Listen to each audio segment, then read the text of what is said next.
Hey guys! I'm so excited. Okay, we're in the second week of our series called Goals, where we're looking at some of the goals we can have for our faith. But before we jump into what we're talking about today, I have a story. So I was in middle school, right? Just like you guys. And I wanted to join the swim team for one reason alone, because I thought the swim team people were so cool. And I'm like, surely I can be friends with them and impress them. I just joined the swim team. So I went home, I asked my mom, like, hey mom, let me join the swim team. She was like, we have one huge problem, a very big problem. I said, what would that be? She said, well, you can't swim. I said, okay, that's a good point, but I can swim. I jumped in the deep end last summer. Yes, I almost drowned, but who's still alive? Me. Okay, mom, I can do this. I finally persuaded my mom to do it, and I went to practices, and it was really, really hard. I just have to say that. But then for our first swim meet, my coach said, we're gonna try you out on the freestyle 100. Long story short, I jumped into the water. I couldn't dive.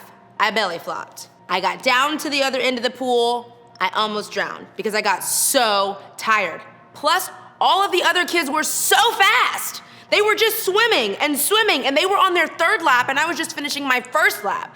And so I cheated. I got out of the water when they got out of the water before I was actually done with the race, and I ran out of the gym, and I never saw the swim team again. It was a horrible situation, folks. Not to mention, I almost drowned. But anyways, okay, and I didn't have any swim team friends. But here's the deal. I know you can relate to that. Some of you guys are judging me, okay? You can relate. Maybe your goal isn't exactly the same as mine was, like trying to get friends, but you probably know what it feels like to work towards gaining the approval of someone in your life. I mean, who doesn't like to be praised, affirmed, and supported? And who doesn't like that feeling of pride we get when we gain the acceptance of others? I mean, I think if we're being completely honest, we'd all say that we want to gain the approval of others, especially in places like school or with our friends. And if I were to go to your school, what qualities would I need to have to fit in? What music would I need to listen to? And what about YouTube channels? Which ones should I watch regularly to fit in? And sports, I can't throw very well or catch, okay? But what teams would I have to follow and root for? Here's the bad news. I'd probably never fit in with you guys. I'm just not that cool.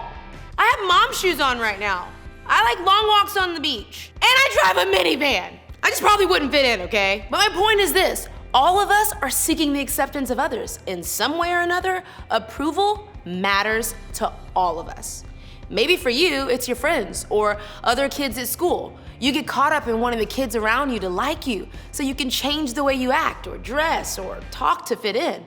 You care about what they think of you and you want their acceptance. Or maybe it's your parents. You try really hard to stay in your best behavior, make the best grades, do your best to help around the house, all because you know it's important to them and you want their approval. Maybe it's your coaches or your teachers. You work hard at practice, you're like running, you're sweating, things are happening on your neck, I don't know. Or maybe you do it in the classroom because you want the people in charge to not only see how hard you're working, but to also praise the work you're doing. Or maybe for you, it's God. You really want God to approve of the way you're living your life. So you do your best to show up at church every Sunday. You're praying a lot. You memorize as many Bible verses as you can.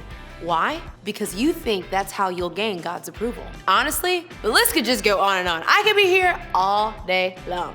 In one way or another, we're all working toward the approval of someone in our lives. And without even realizing it, we've made their approval, praise, and support our number one goal. But the problem is that seeking that approval from so many different places is really, really exhausting. It would be completely draining, frustrating, and impossible. When we work so hard to be praised, how do we feel at the end of the day? Well, in my experience, we don't feel the pride and affirmation we're looking for. We just feel exhausted. Why? I think constantly making our lives about the approval of others is exhausting because of these reasons. For starters, it never works. There are just some people in your life who will never make you feel like you're enough. You'll never be able to do enough or say enough or be enough of what they want you to be. I mean, no matter how hard you work to gain their approval, they aren't going to give it. And that's just plain exhausting. Second, it's easy to lose. I mean, approval is funny that way. One day, you may have it from someone, and the next day, it's gone. There's no rhyme or reason for it, but when that praise and affirmation is suddenly gone, you're back to square one and starting all over again to try to get it back. And number three, it feels like pressure. There are some people in your life who are just really, really needy. I mean, that's just the truth. They want you to want their approval, and they put pressure on you to try and earn it. And lastly, it's hard to know when we have it. I mean, think about it. How do we ever really know we have the full approval from someone else? Our parents, our coaches, even God. How can we ever be sure we're fully accepted and supported? Because we can't. We just keep working and working toward it until we're worn down and, you know the word, exhausted. When you look at it this way, this search for praise and acceptance feels like a never-ending cycle that keeps going and going and going and going and going until you're, you know the word, exhausted. So how do we break it? How do we stop making the approval of others our goal? In this series, we're looking at a book in the Bible called Galatians. What's cool about Galatians is that it's actually a letter written by a guy named Paul to new believers in a place called Galatia. Paul actually started the church in Galatia, but shortly after he left the Galatians to go on to a new place. False teachers then showed up behind him. And these guys, they started telling the new Christians in Galatia that in order to actually be a Christian, they had to follow all these Jewish laws. And guess what, folks? That wasn't true at all. And the new believers needed a reminder that having faith in Jesus was all Christianity required of them. Their faith in Jesus made them right before God. They didn't have to earn God's approval by following all of these rules like these people were telling them to do. Because of Jesus, they already had it. And Paul wrote this letter to remind them of that. Now, the false teachers weren't big fans of Paul's. They were like haters, in other words. In fact, they were busy telling the Galatians not to listen to him.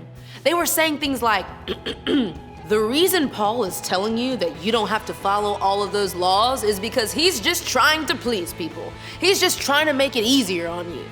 Well, Paul responded to the things those false teachers were saying about him in his letter. And what he said can help us in our struggle with approval. Here's what he wrote. Am I now trying to win the approval of human beings or of God? Or am I trying to please people? If I were still trying to please people, I would not be a servant of Christ. So basically, Paul said that there are two options when it comes to approval, other people or God. And we can either spend our time people-pleasing and trying to earn the people's acceptance and praise, or we can choose to please God. But Paul didn't stop there. He followed that statement up by saying that when we choose to please others, when we choose to make the approval of others our goal, we aren't living the way that God calls us to live. Paul himself was a great example of this. I mean, he wasn't afraid to say this hard truth to the Galatians. Why? Because he wasn't looking for their approval. He didn't feel pressure to act a certain way, talk a certain way, or live a certain way for the sake of those around him.